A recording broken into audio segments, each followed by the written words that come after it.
Hi all welcome back to our channel. ಎಲ್ಲರೂ ಹೇಗಿದ್ದೀರಾ? ನಾನು ತುಂಬ ಚೆನ್ನಾಗಿದ್ದೀನಿ, ನೀವು ಚೆನ್ನಾಗಿದ್ದೀರಾ ಅಂತ ಭಾವಿಸ್ತಾ ಬನ್ನಿ ಇವತ್ತೊಂದು ಹೋಮ್ ರೆಮಿಡಿನ ಮಾಡ್ತಾಯಿದ್ದೀನಿ. ಮನೆಯಲ್ಲೇ ಮಾಡುವಂಥ ಕಷಾಯ.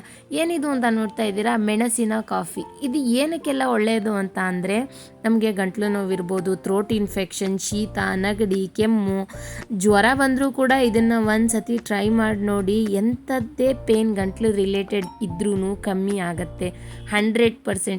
ಹಳೆ ಕಾಲದಲ್ಲೆಲ್ಲ ನೀವು ನೋಡ್ತಾ ಇದ್ರಲ್ವ, ಆವಾಗ ಯಾವ ಡಾಕ್ಟ್ರಾಗಲಿ ಏನಕ್ಕೆ ಹೋಗ್ತಾ ಇರಲಿಲ್ಲ, ಮನೆಯಲ್ಲಿ ಇಷ್ಟು ಕಷಾಯನ ಮಾಡ್ಕೊತಾ ಇದ್ರು.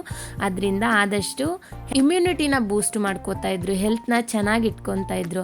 ಸೊ ಬನ್ನಿ, ಅದಕ್ಕೆ ಏನೇನು ಇಂಗ್ರೀಡಿಯೆಂಟ್ಸ್ ಬೇಕು ನಾನು ಇವಾಗ ತೋರಿಸ್ತಾ ಇದ್ದೀನಿ. ನೀವು ನೋಡ್ತಾ ಇದ್ರಲ್ಲ, ಜೀರಿಗೆ, ಮೆಣಸು, ಏಲಕ್ಕಿ, ಶುಂಠಿ, ಸ್ವಲ್ಪ ಅರಿಶಿನ ಇಷ್ಟು ಹಾಕಿ ಒಂದು ಕುಟಾಣಿಯಲ್ಲಿ ಸೇರಿಸ್ಕೊಳ್ಳೋಣ. ಅರಿಶಿನ ಬಿಟ್ಟು ಇದನ್ನೆಲ್ಲ ಸೇರಿಸ್ಕೊಂಡ್ರೆ ಚೆನ್ನಾಗಿ ಇದನ್ನು ನೀವು ಜಾಸ್ತಿ ಕ್ವಾಂಟಿಟಿಲಿ ಮಾಡ್ಕೋತೀರಾ ಅಂತ ಅಂದರೆ ಮಿಕ್ಸಿಲಿ ಬೇಕಾದರೂ ಹಾಕ್ಕೋಬೋದು.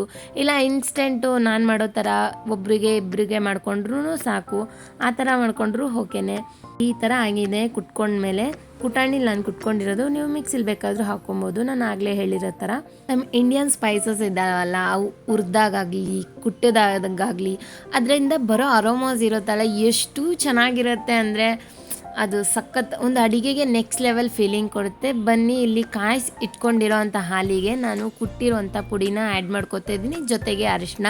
ಆ್ಯಂಡ್ ನಾನಿಲ್ಲಿ ಸಕ್ಕರೆನ ಆ್ಯಡ್ ಮಾಡಲ್ಲ, ಬೆಲ್ಲ ಲಾಸ್ಟಲ್ಲಿ ಆ್ಯಡ್ ಮಾಡ್ತೀನಿ, ಅದನ್ನು ತೋರಿಸ್ತೀನಿ, ಮಿಸ್ ಮಾಡ್ದೇನೆ ನೋಡಿ.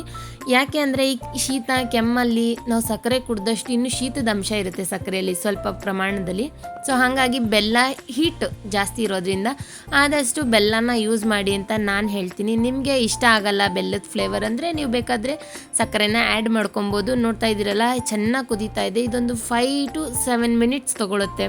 ನಾವೇನು ಹಾಕಿರ್ತೀವಲ್ಲ ಅದ್ರ ಪ್ರಮಾಣನ ಸ್ವಲ್ಪ ಕಡಿಮೆ ಆಗಬೇಕು. ಆ್ಯಂಡ್ ನೀವಿಲ್ಲಿ ನೋಡ್ತಾ ಇದ್ದೀರಾ, ನಾನು ಇವಾಗ ಯೂಸ್ ಮಾಡ್ತಾ ಇರೋಂಥದ್ದು ಆರ್ಗ್ಯಾನಿಕ್ ಬೆಲ್ಲ.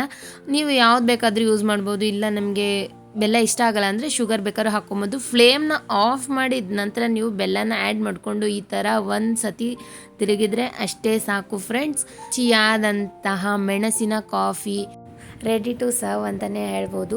ಸೊ ಈಗ ಹಾಗಿದೆ, ಇದನ್ನ ನಾವು ಸರ್ವ್ ಮಾಡ್ಕೊಂಡು ಕುಡಿಯೋದು. ಇದು ಆದಷ್ಟು ಬಿಸಿ ಬಿಸಿ ಇರುವಾಗಲೇ ತೊಗೊಂಡ್ರೆ ತುಂಬ ಒಳ್ಳೆಯದು. ಥ್ರೋಟ್ ಇನ್ಫೆಕ್ಷನ್ ಆಗಿರ್ಬೋದು, ಥ್ರೋಟ್ ಇನ್ಫೆಕ್ಷನ್ ಅಂತಲ್ಲ, ತಲೆನೋವು ಬಂದ್ರೂ ಇದನ್ನು ಕುಡಿಯೋದ್ರಿಂದ ಸಾಕಷ್ಟು ಬೆನಿಫಿಟ್ಸ್ ಇದ್ದಾವೆ. ಸೊ ನಾನು ಆವಾಗಲೇ ಹೇಳ್ದಂಗೆ ನಮ್ಮ ಇಂಡಿಯನ್ ಸ್ಪೈಸಸಲ್ಲಿ ತುಂಬ ಅಂದರೆ ತುಂಬಾ ಹೆಲ್ತ್ ಬೆನಿಫಿಟ್ಸ್ ಜಾಸ್ತಿನೇ ಇದ್ದಾವೆ. ಸೊ ಹಾಗಾಗಿ ನೀವು ಒಂದು ಸತಿ ಟ್ರೈ ಮಾಡಿ, ಹೇಗಿದೆ ಅಂತ ಹೇಳೋದನ್ನ ಮರಿಬೇಡಿ. ನೋಡಿ, ಇವಾಗ ನೀವು ನೋಡ್ತಾ ಇದ್ದೀರಲ್ಲ, ನಾನು ಸರ್ವ್ ಮಾಡ್ತಾಯಿದ್ದೀನಿ. ನಾನು ಟೇಸ್ಟ್ ಮಾಡಿ ನೋಡಿದೆ, ರುಚಿ ಅಂತೂ ತುಂಬ ಚೆನ್ನಾಗಿ ಬಂತು.